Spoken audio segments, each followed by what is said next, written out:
여러분 안녕하세요. 오늘 주식교실입니다. 주식교실 여러분들이 이렇게 많이들 또 보시더라고요. 예, 아무래도 교육하고 뭐 이런 쪽이다 보니까 여러분들이 많이들 보시는 것 같아요. 전 되게 좋아요. 많이들 봐주시고. 그럼 오늘의 과연 주식교실은 어떤 걸 가지고 할까요?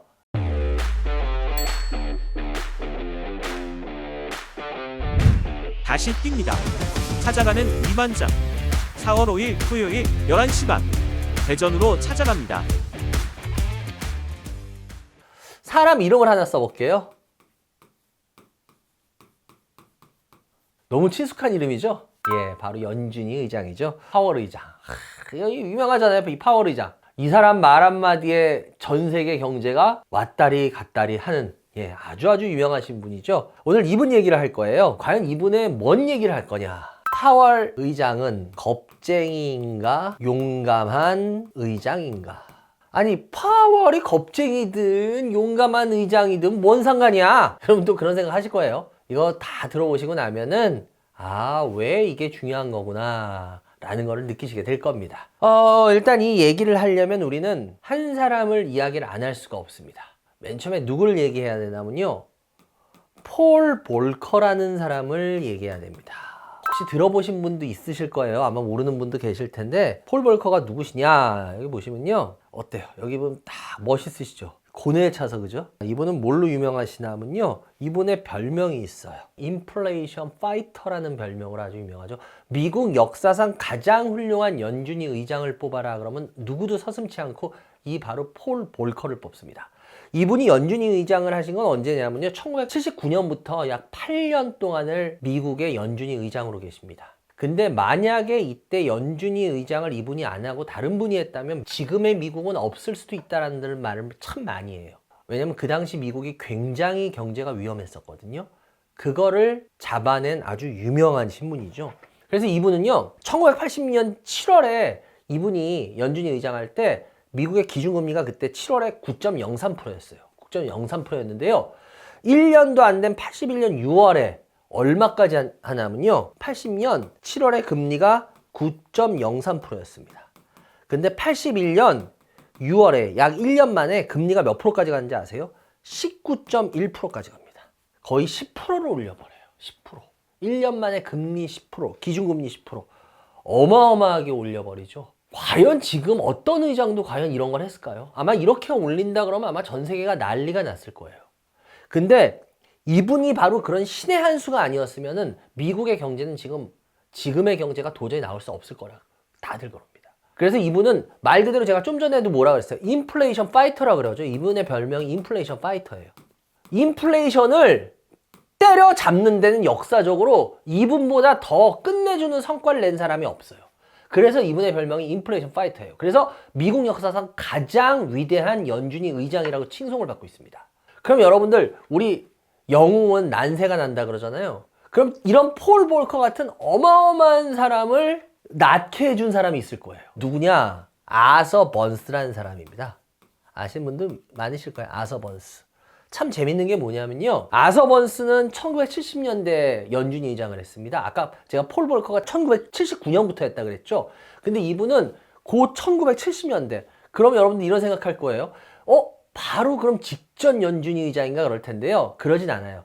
요분 직전에 1년 정도를 한 사람이 있어요. 근데 어쨌거나 그분은 거의 의미가 없기 때문에 사실상 폴 볼커 전에 연준이 의장이라고 해도 뭐 그렇게 무리수는 아닙니다. 근데 그때 1970년대 8년이나 의장을 합니다. 아서 번스, 이분입니다. 굉장히 좀 지적으로 생겼는데? 그죠?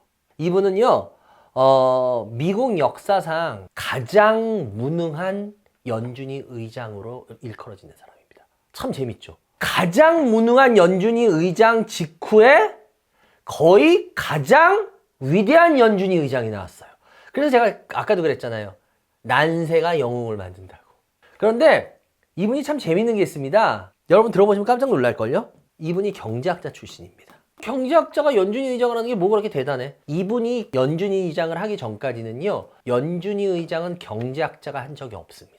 쉽게 말하면 경제학을 제일 잘할 것 같은 경제학자가 직접 연준이 의장을 맡은 1호가 바로 이 아서 번스라는 분입니다. 아니, 엄청난 경제학자가 맡았는데 왜 근데 최악이 됐을까? 너무 재밌지 않아요? 전 그래서 이분을 생각하면 이분이 생각나요. 이분 얼굴이 같이 떠올라요. 누구냐면 여러분들 우리나라도 경제학자 중에 유명한 부총리를 하신 분이 있는데요. 혹시 이분 기억나시나요? 저는 고등학교 졸업할 때 그때 경제부총리를 맡으셨던 분입니다. 서울시장도 하셨죠. 조순 부총리. 전 특히나 이분이 왜 더 그러나 하면요. 전 경제학과를 나왔는데 뭐 요즘은 아닌데 제가 경제학과 다닐 때만 해도 저 선배들도 그랬고 이 조순 경제부총리가 쓴 그 당시 그 서울대 교수하시면서 그때 이분이 쓴 경제학 원론이 경제학도들한테는 이게 성경 바이블 같은 거였어요. 그래서 무조건 들어가면 경제학과에 들어가면 이분의 경제학 원론으로 경제학을 처음으로 공부를 시작하는 게 아예 하나의 그 과정이었습니다. 그래서 특히 저희같이 경제학을 전공한 친구들한테는 이분은 진짜 신 같은 존재예요. 그래서 이분이 경제부총리를 맡으니 얼마나 끝내주겠어요. 다들 끝내줄 거라고 생각했어요. 우리나라 경제가. 근데 그때 우리나라 경제 안 좋아졌어요. 그래서 유명한 일화가 있어요. 조순 부총리가 기자회견을 했대요. 기자회견을 할 때 어떤 기자가 당돌하게 이런 질문을 했답니다. 아니, 우리나라 최고의 경제학의 석학이시고 이러신데 아니 왜 죄송한데 부총리께서 맡으셨는데 나라 경제가 왜 더 어려워지고 이렇습니까? 이러니까 그 조순 부총리가 웃으시면서 그랬다 그러죠. 책대로 되면은 세계에 경제 나쁠 나라 한 나라도 없다고. 그러니까 이게 그만큼 어려운 거예요. 근데 어찌됐건 간에 다시 아서번스로 넘어와서요. 이 아서번스 같은 경우에 보면은 제가 1970년대 8년이나 의장을 했다 그랬잖아요. 근데 이 아서번스를 의장으로 시킨 사람이 누구냐? 의장으로 시킨 사람이라고 표현하긴 그렇지만 하여튼 그때 대통령이 누구냐? 닉슨 대통령입니다. 여러분 닉슨 하시면 워터게이트 사건이라는 거 아실 거예요. 상대방 후보를 도청해가지고 그게 걸리는 바람에 대통령에서 스스로 하야한 미국의 유명한 대통령이죠. 닉슨 대통령. 닉슨 대통령이 1969년인가에 대통령이 됩니다. 1972년에요. 재선 때문에 아서번스한테요. 금리 인하를 요구합니다. 금리를 내리라고. 근데 문제는 그때가 베트남전 막 이런 거였거든요. 그래서 인플레이션 상황이었어요.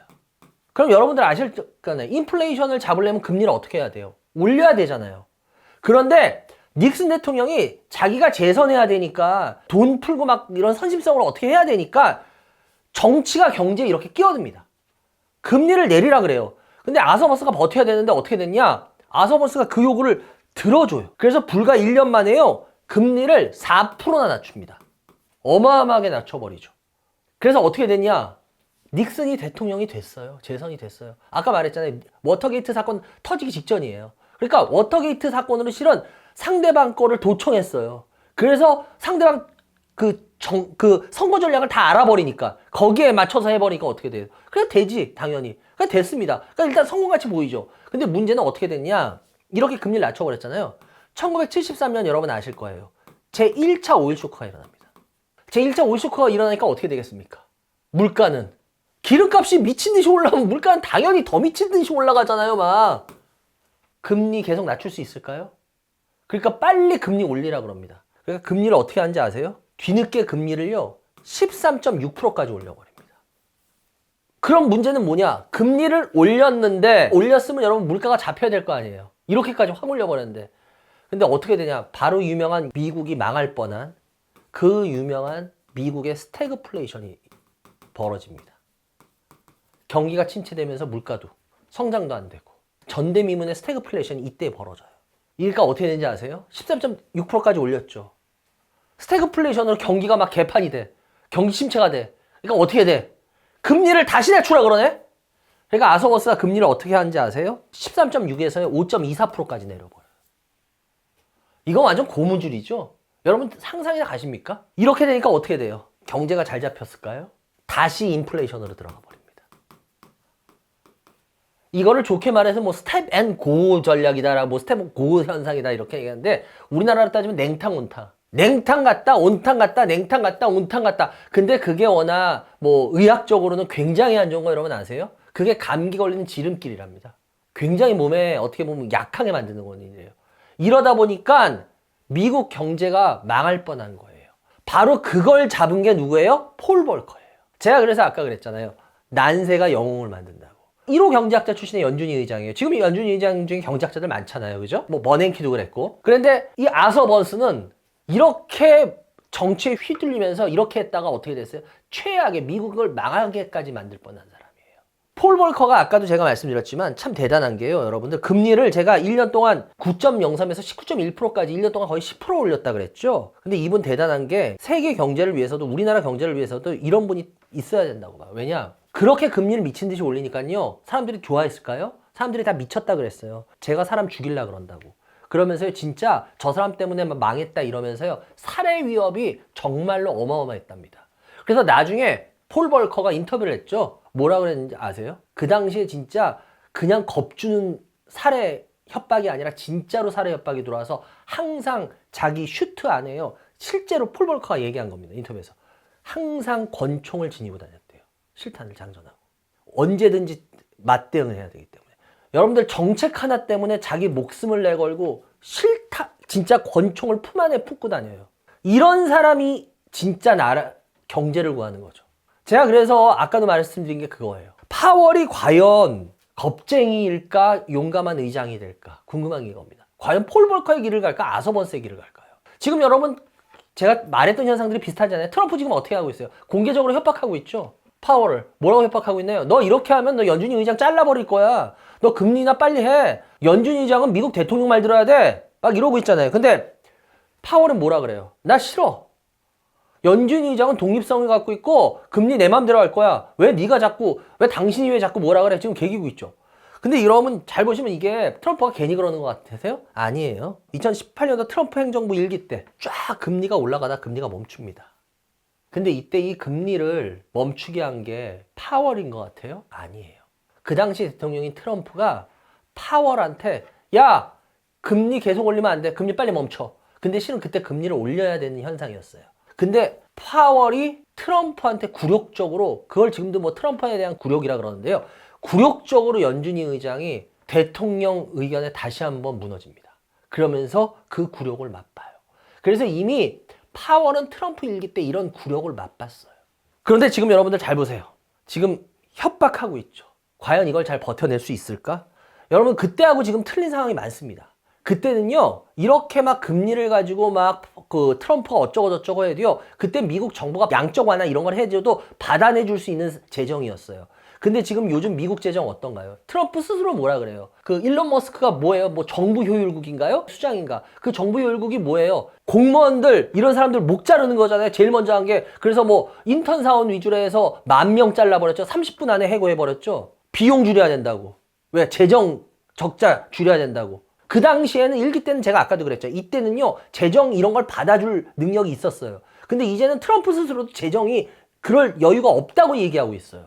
그런데 마음대로 금리를 파월한테 내려라? 지금 상황을 따지지도 않고. 근데 더 큰 문제가 뭐냐면요, 이 파월은 아서 번스, 가장 무능한 연준이 의장, 그 뒤를 역사상 가장 훌륭한 연준이 의장으로 칭송받는 폴 볼커. 근데 파월은 바로 그 당시에 경제학을 공부했던 사람입니다. 아서 번스의 무능함도 봤고요, 폴 볼커의 위대함도 봤어요. 그렇기 때문에 파월은 지금 어느 연준이 의장보다 머리가 가장 복잡할 겁니다. 한번 이미 치욕을 맛봤었는데 트럼프 행정 1기 때, 과연 이번에도 이 사람이 어떤 선택을 할지 저는 굉장히 궁금해요. 과연 용감한 사람이 될 것이냐, 아니면은 또 비겁한 굴욕을 맛보는 겁쟁이가 될 것이냐. 이거에 따라서 미국은 이제 경제가 또 한 번 요동칠 겁니다. 지금 트럼프가 만약에 1기 이상으로 강한 힘을 발휘한다. 그러면은 제 예상에는 파월이 어쩔 수 없이 또 굴욕을 맛볼 가능성도 크다고 봐요. 그런데 그렇지 않고 만약에 트럼프가 1기 때 같은 그런 독보적인 힘을 못 갖는다. 그렇게 되면 파월은 끝까지 자기의 길을 갈 겁니다. 근데 여러분들 그거를 알아볼 수 있는 게 뭔지 아세요? 우크라이나 전쟁 협상입니다. 지금 시작했죠. 지금 트럼프는 우크라이나도 빼버리고 유럽도 가버리고 막 지금 마음대로 하고 있잖아요. 근데 진짜 이대로 흘러갈 거냐, 트럼프 말대로. 그게 아니라 뭐 좀씩 봐줘야 되고 이렇게 자기 말대로 자기가 뭐든지 다 주무르는 현상이 좀 협상에서 틀이 약간씩 깨지느냐. 이걸로 트럼프의 힘이 어떤지의 1차 테스트가 있을 겁니다. 그리고 만약에 거기서 빈 공간이 보인다. 그러면은 파월은 분명히 트럼프의 말을 듣지 않을 겁니다. 그러면 금리나 무조건적인 금리나 쉽지 않을 거예요. 그래서 이게 과연 파월이 용감한 사람이냐 비겁한 겁쟁이가 될 것이냐에 따라서 미국의 금리도 결정이 될 가능성이 크고요. 그거에 따라 여러분들 아시다시피 주식시장이나 경제나 이런 거에 미치는 영향들이 여러 가지로 굉장히 커질 겁니다. 어떻게 보면 단순하게 오늘 명제는 파월이라는 의장이 비겁한 사람이냐 용감한 의장이냐부터 시작됐어요. 그런데 미치는 데미지는 이렇게 굉장히 큽니다. 여러분 이렇게까지 연결해서 생각해 보셨나요? 그리고 이거는 우리나라 주식시장에도 영향을 크게 미칠 겁니다. 하여튼 여러분들 오늘 저와 함께 한 이 시간에 그런 걸 한 번쯤 생각해 보시고 앞으로도 이 부분에 있어서 포인트를 맞춰서 보신다면 분명히 여러분 주식에 있어서 굉장히 큰 도움을 받으실 겁니다.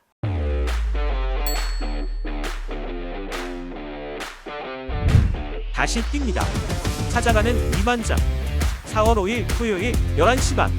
대전으로 찾아갑니다. 오늘 주식교실 여기까지 해야 될 것 같네요. 아는 분도 있었고 또 모르는 분도 계셨겠지만 아는 분은 다시 한번 정리하는 시간, 모르는 분은 새롭게 아 이런 이유가 있었구나 라는 거를 파월이 이런 고민이었구나 라는 걸 아시면 좀 더 여러 가지 뉴스 보고 하실 때 편할 겁니다. 그래 여러분들 오늘도 시청해 주셔서 감사하고요. 공부 열심히 하시기 바라요. 다음에 또 만나 뵙겠습니다. 감사합니다.